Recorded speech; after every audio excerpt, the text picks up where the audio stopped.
Driver نے ان کی گاڑی کو دھکا دینے کی کوشش کی لیکن وہ بچ گئی۔ ڈرائیور نے گاڑی کو آگے بڑھا لیا تھا۔ گاڑی سڑک پر بھاگ رہی تھی۔ ان کے ٹائروں کی چرچراہٹ رات کے اس پہر اندھیرے آسمان میں وحشت برپا کر رہی تھی۔ گاڑیاں اب کھلے سے میدان میں آ گئی تھیں۔ تبھی جبران نے ایک بات نوٹس کی۔ سامنے ونڈ اسکرین سے دو گاڑیاں ان کی طرف آ رہی تھیں۔ اس نے پیچھے دیکھا تو سہیل کامل کی گاڑی کے ساتھ تین گاڑیاں اور موجود تھیں۔ ان میں سے دو گاڑیاں آگے بڑھی اور جبران وغیرہ کی گاڑی کے دائیں بائیں آ گئی۔ سامنے دو گاڑیاں، دائیں بائیں دو اور پیچھے دو، یعنی سہیل کامل انہیں گھیر چکا تھا۔ ڈرائیور نے پریشانی سے جبران کی جانب دیکھا۔ جبران کا ایک لمحے کے لیے دماغ معاف ہوا تھا۔ پیچھے گاڑی کی پچھلی سیٹ پر بندھے بیٹھے عرفان اور رابعہ کھڑکی سے یہ منظر دیکھ کر خوشی سے پھولے نہیں سمائے تھے۔ ان کے منہ بندھے ہوئے تھے۔ اگر منہ نہ بندھے ہوئے ہوتے تو وہ لوگ اس وقت بہت کچھ کہنا چاہتے تھے۔ ان کی آنکھوں میں امید کی روشنی جلنے لگی تھی۔ وہ خوشی کے مارے رو پڑے تھے، یعنی انہیں بچانے کے لیے سہیل کامل آ ہی گیا تھا۔ وہ لوگ بہت خوش تھے، لیکن کبھی کبھی ایسی انٹری ہوتی ہے جو اس ساری صورتحال سے واقف تھا کہ جبران نے پھنسنا ہے۔ وہ شرط لگا کے کہہ سکتا تھا۔ سہیل کامل جیسے لوگوں کی وہ رگ رگ سے واقف تھا۔ اندھیرے کمرے میں بیٹھے پینتھر کو جب یہ خبر ملی تو اس کے لب آہستگی سے مسکرائے۔ اس نے اپنی گھمبیر آواز میں کہا، اب باری ہم لوگوں کی ہے بوائز۔ اب تم لوگ جاؤ، اب آگے کی کہانی ہم لکھیں گے۔ سہیل کامل کی آنکھوں میں دھول کیسے جھونکنی ہے یہ میں جانتا ہوں۔ میرے بتائے ہوئے طریقے پر عمل کرو، گو۔ اس نے کہہ کر کال کاٹ دی تھی۔ جبران جو 6 گاڑیوں کے نرگے میں پھنسا ہوا تھا، اس کی گاڑی رک گئی تھی اور اطراف میں کھڑی 6 گاڑیاں یوں غرا رہی تھی جیسے ان کے گرد گیدڑ کھڑے ہوں، بھوکے گیدڑ جو انہیں چیر پھاڑ دیں گے۔ لیکن تبھی اس ویران سے میدان نما جگہ میں اور گاڑیوں کی آواز سنائی دی تو سہیل کامل چونکا تھا۔ اس نے کھڑکی سے باہر دیکھا۔ سیاہ 5 گاڑیاں تیزی سے آگے بڑھ رہی تھی۔ ان کی سپیڈ اتنی تھی کہ اگر سہیل کامل اور اس کے گارڈز اپنی گاڑیاں نہ ہٹاتے تو وہ لوگ ان گاڑیوں میں اپنی گاڑیاں دے مارتے۔ اور پھر جبران نے جب ان گاڑیوں کو نوٹس کیا، اس کی آئی بروز ایک پل کے لیے ناسمجھی سے سکڑی، پھر اسے سمجھ آ گیا۔ اس نے تیزی سے گاڑی کے شیشے اوپر کر لیے تھے۔ سیاہ گاڑی کے سیاہ شیشے اب بند ہو چکے تھے۔ جبران نے گارڈ کو کہا، گاڑی کو ان میں سے نکالو۔ گارڈ نے اس کی بات پر عمل کرتے ہوئے دوبارہ ایکسیلیٹر دبایا اور گاڑی دم بھرنے لگی۔ وہ لوگ کٹ لگاتے ان گاڑیوں کے نرگے سے نکل گئے تھے۔ ان کی گاڑیاں جیسے ہی آگے بڑھیں، وہ 5 سیاہ گاڑیاں جبران کی گاڑی کے ساتھ آ کر قطار بنا کر چلنے لگیں۔ پھر ان گاڑیوں نے اپنی اپنی جگہ بدلی۔ کوئی آگے گئی، کوئی پیچھے گئی، جیسے ایک ٹیبل پر کارڈز رکھے ہوں اور پھر ان کارڈز کی ترتیب بدل دی جائے۔ پھر مسئلہ یہ تھا کہ وہ ساری گاڑیاں ایک جیسی تھی۔ وہ 6 کی 6 گاڑیاں ایک جیسی، اور حیران کن بات یہ تھی کہ ان کی نمبر پلیٹس بھی ایک سی تھی۔ سہیل کامل کی آنکھوں کے سامنے دنیا گھوم گئی۔ ابھی جبران اس کے سامنے تھا اور اب وہ بھول گیا تھا کہ جبران ان میں سے کس گاڑی میں ہے۔ اس نے بے بسی بھرے غصے سے ڈیش بورڈ پر مکہ مارا تھا۔ اس کا ڈرائیور سے اب سوالیہ نگاہوں سے دیکھ رہا تھا، لیکن وہ رکنے والا نہیں تھا۔ انہیں فالو کرو، کسی ایک میں وہ ہوگا، ہمیں اس کو یہاں سے نہیں جانے دینا۔ اس کے لہجے میں بے قراری تھی۔ سہیل کامل کی گاڑی دوبارہ ان کا تعاقب کرنے لگی اور اس کے گارڈز بھی اسی کے پیچھے تھے۔ جبران کے نمبر پر کال آئی، ہمیں دوبارہ شہر واپس جانا ہے، پھر اس کے بعد ہم الگ الگ سڑکوں پر مڑیں گے۔ سہیل کامل اس طرح ہمیں پکڑ نہیں سکے گا۔ ہم لوگ ایک پوائنٹ پر آ کر گاڑیاں چھوڑ دیں گے اور اس سے پہلے تم نے اس مقام پر پہنچنا ہے جہاں تمہارا ہیلی کاپٹر موجود ہے۔ جبران بات سمجھ گیا تھا۔ اس نے ڈرائیور کو تمام ہدایات دیں۔ عرفان اور رابعہ جو خوشی کے مارے آنسو بہا رہے تھے، ان کی آنکھوں میں دوبارہ خوف بھر گیا۔ ان کے چہرے تاریک پڑ گئے۔ وہ لوگ دبئی کی پر رونق سڑکوں پر واپس لوٹ رہے تھے۔ سہیل کامل ان کے ریورس جانے پر حیران ہوا تھا۔ وہ ساری گیم سمجھ رہا تھا اور اس کا بس نہیں چل رہا تھا کہ وہ ان ساری گاڑیوں کو اڑا دے، لیکن اب شہر میں داخل ہو کر وہ یہ سب نہیں کر سکتا تھا، اور پلان کے مطابق وہ 6 کی 6 گاڑیاں ایک پوائنٹ پر مختلف سڑکوں پر مڑ گئیں۔ سہیل کامل کی گاڑی سب سے آگے تھی، اور وہ یہ اندازہ نہیں کر سکا کہ جبران کی گاڑی کون سی ہے۔ اسے صرف جبران سے مطلب تھا۔ ڈیم ڈیم، اس نے دوبارہ بے بسی سے ڈیش بورڈ میں مکہ مارا۔ اس نے اپنا موبائل نکالا تھا۔ تم لوگ ایک ایک گاڑی کا پیچھا کرو، ایک کے پیچھے میں جا رہا ہوں، اس نے کہہ کر دوبارہ تعاقب کرنا شروع کر دیا تھا۔ لیکن گارڈز کو سمجھ نہیں آ رہی تھی کہ کون سی گاڑی کس طرف گئی ہے۔ وہ لوگ اب ایسی بھول بھلیا میں پھنس گئے تھے جہاں سے اتنی جلدی نکلنا نہیں جانا تھا، اور پلان کے مطابق پینتھر کے آدمیوں نے ایک پوائنٹ پر آ کر اپنی اپنی گاڑیاں چھوڑ دی تھی۔ جبران وغیرہ نے بھی اپنی گاڑی کو چھوڑا اور ایک ٹیکسی میں سوار ہو گئے۔ رابعہ اور عرفان کو بے دردی سے پچھلی سیٹ پر پھینکتے وہ لوگ ڈرائیور سے ٹیکسی لے چکے تھے۔ ڈرائیور بھی پینتھر کا آدمی تھا، اسی لیے اس نے گاڑی جبران وغیرہ کے حوالے کی اور خود وہاں سے فرار ہو گیا۔ گیم ایک بار پھر جبران کے ہاتھ میں آ گئی تھی، اور اب کی بار جب وہ لوگ اس جگہ بڑھے جہاں پر ہیلی کاپٹر کھڑا تھا، ان کے پیچھے کوئی نہیں تھا، لیکن ایسا جبران کو لگتا تھا۔ سہیل کامل کے ایک آدمی نے انہیں ڈھونڈ نکالا۔ وہ گاڑیوں کو ریورس کر رہا تھا جب اس نے جبران وغیرہ کو ٹیکسی میں بیٹھتے ہوئے دیکھا تھا۔ اگر اس نے جبران کو پکڑ لیا تو سہیل کامل اسے اتنی دولت دے گا کہ وہ پوری زندگی اگر نہیں بھی کمائے گا تو بھی اس کا بہت اچھے سے گزارا ہو جائے گا، اور اسی وجہ سے اس نے بے حد خاموشی سے جبران کا تعاقب کیا تھا۔ اور جیسے ہی جبران رابعہ اور عرفان کو ہیلی کاپٹر میں چڑھایا اور وہ خود سوار ہونے لگا، تب ہی سہیل کامل کے آدمی نے گولی چلا دی تھی، جو سیدھی جبران کی پیٹھ میں لگی اور اس کے سینے کو چیرتی ہوئی باہر نکل گئی۔ جبران کو یوں لگا جیسے اسے کسی نے پیچھے سے شدت سے دھکا دیا ہے۔ اس کے منہ سے ہلکی سی آواز نکلی، گہرا سانس بھرا، آنکھیں سرخ پڑنے لگی۔ ابھی وہ آدمی دوسری گولی چلاتا کہ جبران کو کور دے دیا گیا۔ وہاں موجود 2 گارڈز جو ابھی اندر گئے تھے تیزی سے باہر آئے، اور بغیر دیکھے انہوں نے گولیاں چلانا شروع کر دی۔ وہ آدمی اکیلا تھا، اس لیے فوراً پلٹ گیا، لیکن وہ اپنے ہاتھ پر جیت کا نشان لے کر پلٹا تھا کہ اس نے جبران کو گولی ماری ہے، اور وہ گولی یقیناً اس کے دل کو چیرتی ہوئی گزر گئی ہوگی۔ وہ پلٹ گیا تھا۔ جبران کو گارڈز نے تھاما اور اسے جلدی سے ہیلی کاپٹر میں چڑھا لیا۔ خون تیزی سے بہہ رہا تھا، گولی نکل چکی تھی، اور یہی مسئلہ تھا کہ اب جبران کا خون رکنے کا نام نہیں لے رہا تھا۔ خون مسلسل بہہ رہا تھا، اس کے ہاتھ ٹھنڈے پڑنے لگے تھے، چہرہ پیلا زرد ہونے لگا تھا۔ گارڈز اپنی طرف سے کوشش کر رہے تھے، لیکن یہ زخم اتنا گہرا تھا کہ وہ لوگ علاج نہیں کر سکتے تھے۔ انہوں نے راغب کو یہ بات بتا دی تھی۔ ہیلی کاپٹر وہاں سے چل پڑا، لیکن جبران کی زندگی ہر گزرتے لمحے، ہر گزرتے خون کے ٹپکے کے ساتھ کم ہوتی جا رہی تھی۔ یہ بات جب سہیل کامل کو پتہ چلی، اسے خوشی ہوئی، پر میرا بدلہ ابھی پورا نہیں ہوا۔ میں اس کے باس اور اسے ایک بار پھر دیکھ لوں گا، میں انہیں ایسے ہی نہیں بھولوں گا۔ ہم بہت جلد دوبارہ ملیں گے، بہت جلد۔ اور جب یہ خبر پینتھر کو ملی تو وہ کتنی ہی دیر اپنی جگہ پر ساکت بیٹھا رہا۔ اس کے دماغ نے پہلی بار کام کرنا چھوڑا تھا۔ اس کا چہرہ تاریک پڑ گیا تھا۔ اسے یوں لگا جیسے وہ گولی اس کا سینہ چیرتی ہوئی گزری ہے۔ اس کے جسم سے سارا خون بہہ گیا ہے۔ اس کے ہاتھ پاؤں سن پڑنے لگے تھے۔ نہیں، یہ نہیں ہو سکتا۔ سب کچھ میرے کنٹرول میں تھا، پھر یہ کیسے ہو گیا؟ وہ خود سے بولا۔ سر کو دائیں بائیں ہلاتا وہ کھڑا ہو گیا تھا۔ اس نے اپنے آدمی کو کال کی۔ جبران کیسا ہے؟ تم لوگوں نے اسے جانے کیوں دیا؟ اگر اسے گولی لگی تھی تو اسے یہاں سے نہیں جانا چاہیے تھا۔ وہ اس حالت میں کیسے سفر کرے گا؟ مجھے وہ زندہ چاہیے، اسے کچھ بھی نہیں ہونا چاہیے۔ وہ دیوانہ وار بول رہا تھا، اس کے جملے ٹوٹ رہے تھے۔ اس کے آدمی نے پہلی بار اسے اتنا بے بس اور کمزور دیکھا تھا۔ سر، یہ سب اس وقت ہوا تھا جب وہ لوگ ہیلی کاپٹر میں سوار ہو رہے تھے۔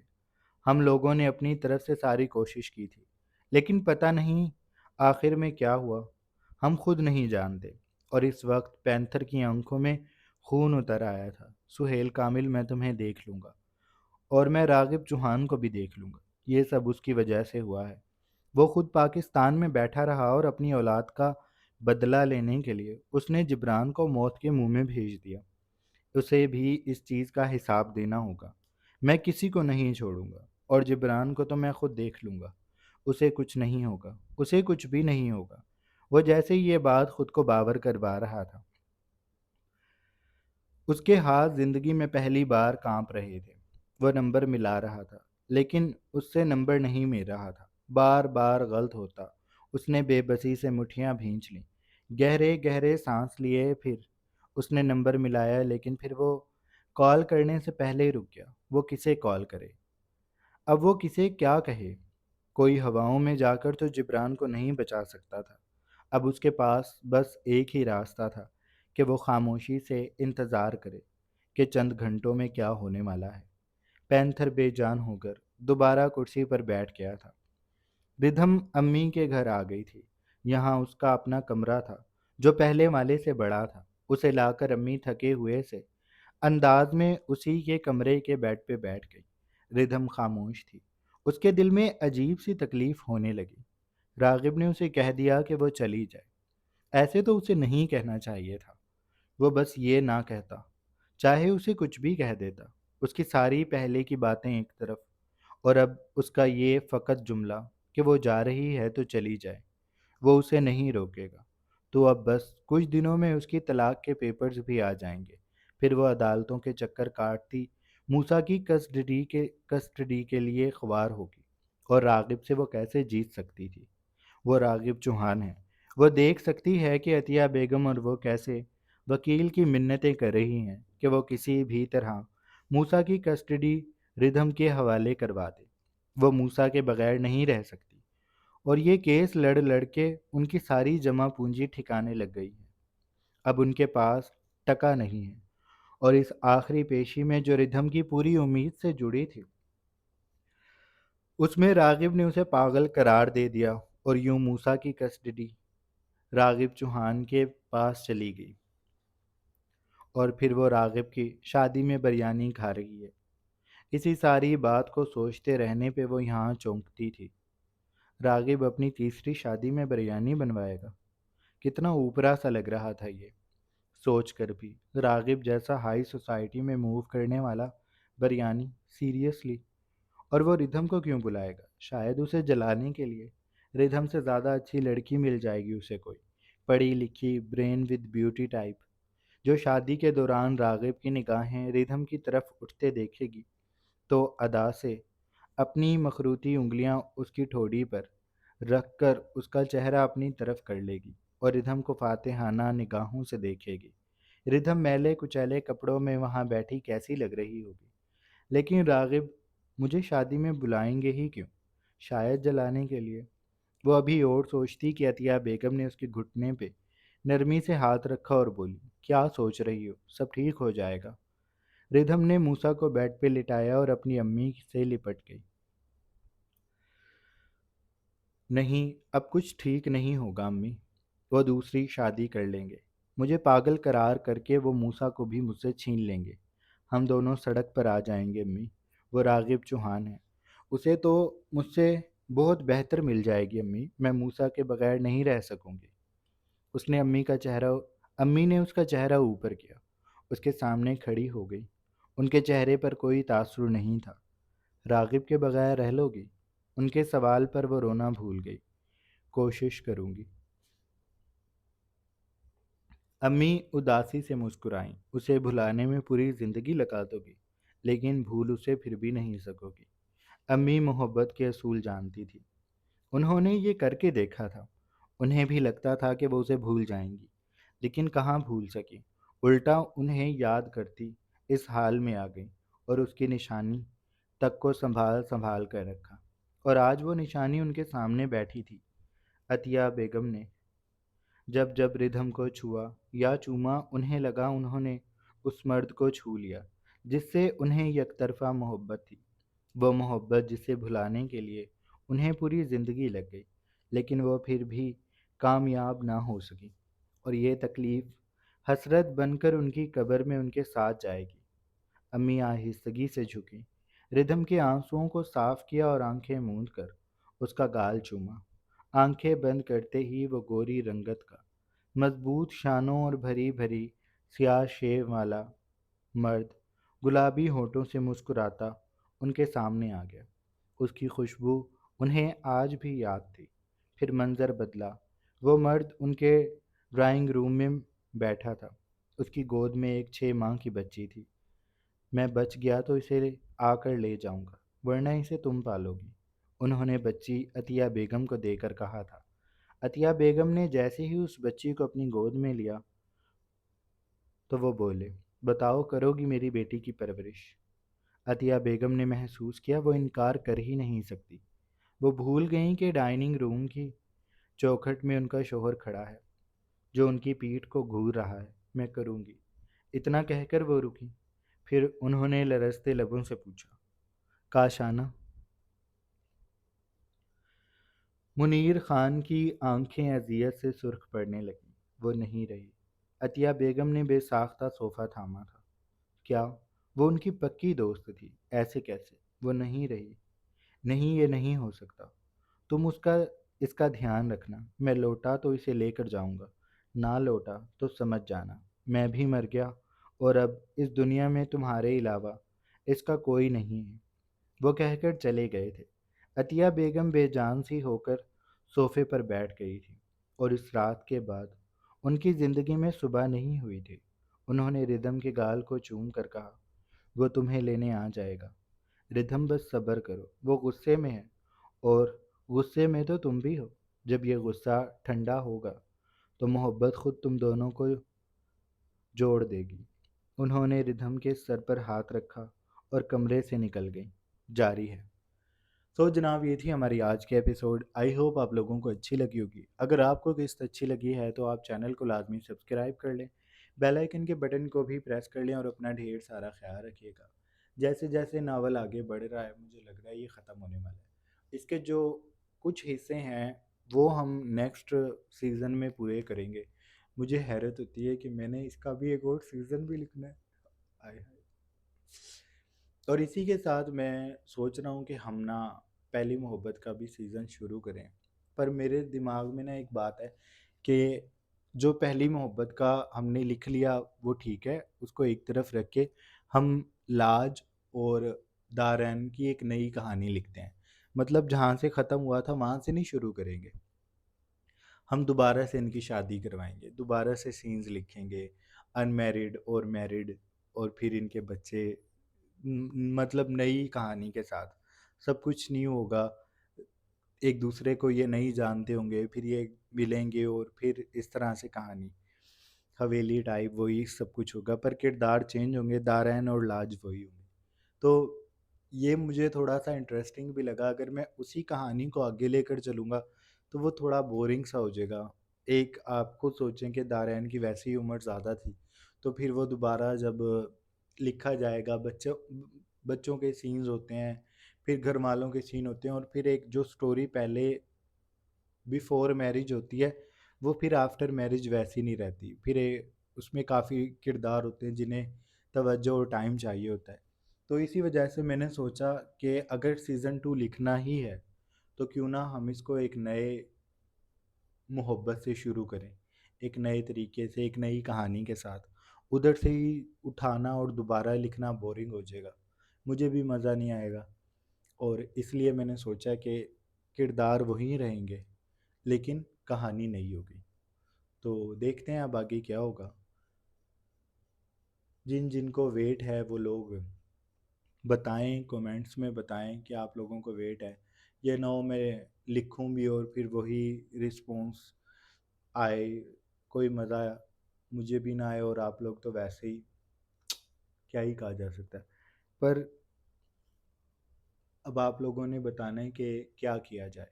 دارین اور لاج وہی ہوں گے لیکن کہانی چینج ہوگی، میں بچوں کے ساتھ، اور باقی وہ ایک کہانی پوری ہوگی۔ اب ایک نئی کہانی لکھیں گے، بڑی مزے کی ہوگی وہ، پر ہوگا وہ سیزن 2 پہلی محبت کا۔ تو جب تک میں نہیں اسے فریم کر لیتا تو آپ لوگ انتظار کریں، اپنی موجودگی کا احساس دلائیں، اپنا ڈھیر سارا خیال رکھیں۔ اللہ حافظ۔